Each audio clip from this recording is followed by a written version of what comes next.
All right, so y'all go ahead and do the factoring and the math knowledge question for the day. Pause the video, and then once everyone is finished, y'all can unpause the video and I'll go over the correct answers. So for the factoring, you should have x plus 2 times x plus 9. For the math knowledge question, the population of Norsen is what percent of the entire population of Transitina? So we have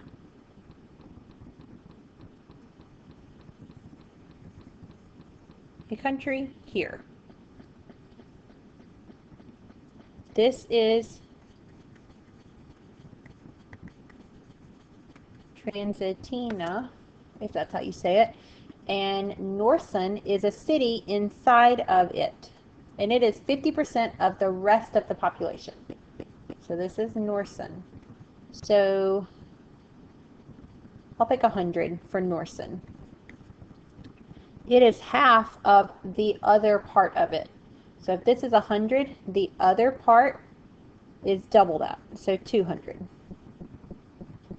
So what is the total population of our city, or of our country? 100 plus the 200, 300. So that's the total entire population of Transitina. And it says the population of Norsen, well, that's 100 of it. So the percentage, 100 over 300, is 33 1/3%. So D would be your answer. So we're looking at lesson 5 today in calculus. We're looking at word problem review. So some of these should be review, hopefully, from previous lessons in either pre-calculus or algebra 2, maybe in a science class. Hopefully you'll understand how these word problems work. So the first one, Boyle's law says that if the temperature of a quantity of ideal gas is unchanged, the product of the pressure and volume equals a constant K.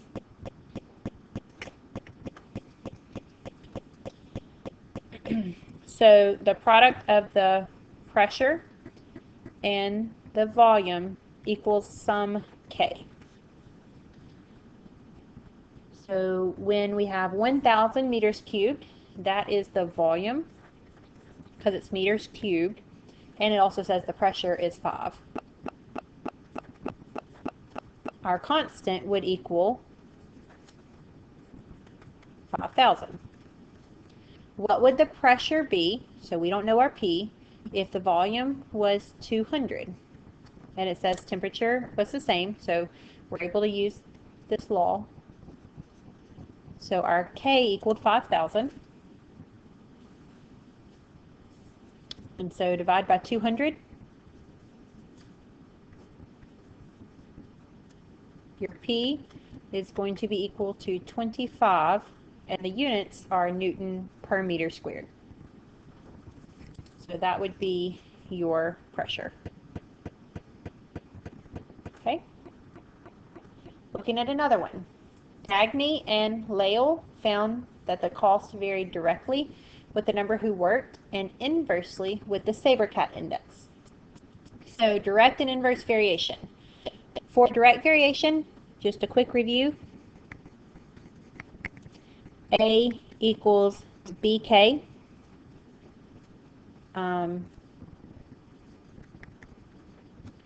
For indirect, A equals K over B. So hopefully you remember direct and indirect, or inverse, not indirect, inverse variation. Your K is always in your numerator, and if it's inverse, you divide instead of multiplying.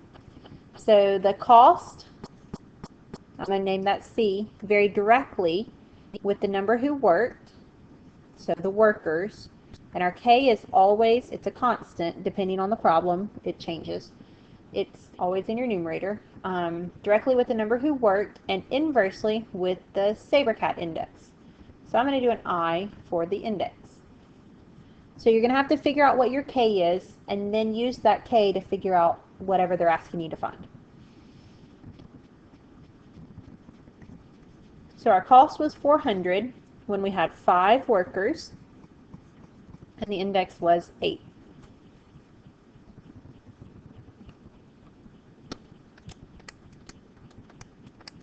So you should get a K value of 640.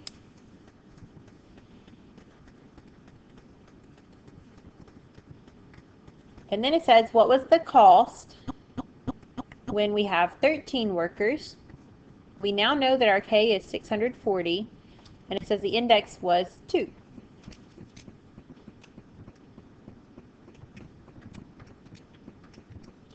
And so you should get that your cost is $4,160. And so that's how you do direct and inverse variation. For those of you that prefer the equal ratios method, I'll write it back down. For direct variation, A1 over A2 equals B1 over B2. And for inverse variation, A1 over A2 equals B2 over B1. So if you preferred that method, you can use it. I'm not going to go into any other details past how to go through that. Y'all can pause the video and go over it if you would like to. Alright, so now we're going to look at linear variation. The cost varied linearly with the number of workers. So linearly, you should be thinking of a line. We're going to make an equation of a line. Except instead of using x and y, we're going to use cost and the number of workers. So cost varied linearly with the number of workers. So instead of x and y, we put cost and workers. So when there were 10 workers, so our W is 10, so we have 10M plus B, the cost was $70. When there were 20 workers, so 20 times M plus B, the cost is $120. And so we need to figure out both our M and our B. Easiest way here is to do elimination. 120 minus 70 is 50. 20M minus 10M is 10M. And then B minus B is going to cancel out. And so your M will equal 5. And then from there you can plug it in and find your B. So if you plug in 5, you get 50 plus B equals 70. So your B would have to be 20. Sometimes people prefer to make a point out of the 10 and 70 and the 20 and 120 and then find the equation from there. And that's completely fine with me if you would rather do it that way. So C equals 5W plus 20. That's the equation that you should come up with however you do it. It says, what was the cost when we only had 2 workers? So you plug 2 in for your W, your workers. 2 times 5 is 10 plus 20. My cost is $30. So not too expensive when we only have 2 workers. Okay, looking at one more example. This is getting you ready for a concept that we're going to deal with in a couple of weeks that we're going to be using calculus for. Right now we're just setting up equation. They're trying to break it into giving you time to understand how this works before we jump into the calculus part of it. So it may take y'all a little bit to get these right. That's common. Don't just give up on it because it's going to build later on. It's like if you don't ever know how, if you don't ever learn how to add numbers, when you go to start multiplying and dividing and everything else, it goes really haywire. So don't give up on these. You've got to get these at some point or you're not going to do very well. You're not going to be very successful at all. All right, so we have Farmer Jill wants to use 100 meters of fence to enclose a rectangular region that borders a river. So here is my river. And we're going to take some fence. And it says we want to use 100 meters of fence. And if you look down here, it says assume the river's border, sorry, that's misspelled, is straight and no fence is needed along the river. So we only need 3 sides. Okay? That's going to drive me crazy having that misspelled now. So we only need 3 sides to our fence, and it tells us that we have 100 meters of fence to use. So that means that our perimeter is going to equal 100. And it's made up of this side, and this side. And it says if L is the length of the side that's parallel to the river.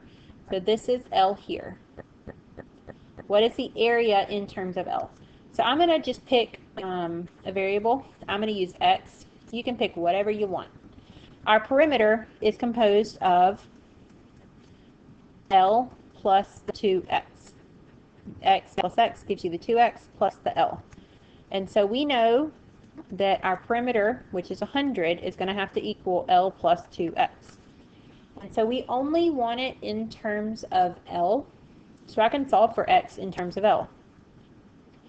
100 minus L is equal to 2X. And if I divide by 2, that solves it for X. And so X is actually equal to 100 over 2 is 50. And then minus 1/2 L, or L over 2, either one. So that would be what this side length is and what this side length is in terms of L. And then it says, what is the area of the fenced-in region? So area for a rectangle is just X times L.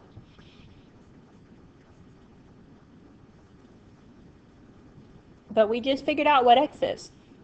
In terms of L, it's actually 50 minus 1/2 L. So instead of X, we can put 50 minus 1/2 L times L. And so if we distribute that, we get 50L minus 1/2 L squared. And so this would be your area, all in terms of L. So those are some word problems that are going to be popping up on your homework. So hopefully you can work through those correctly. Make sure to do your homework tonight, and then we can go over any questions you have tomorrow.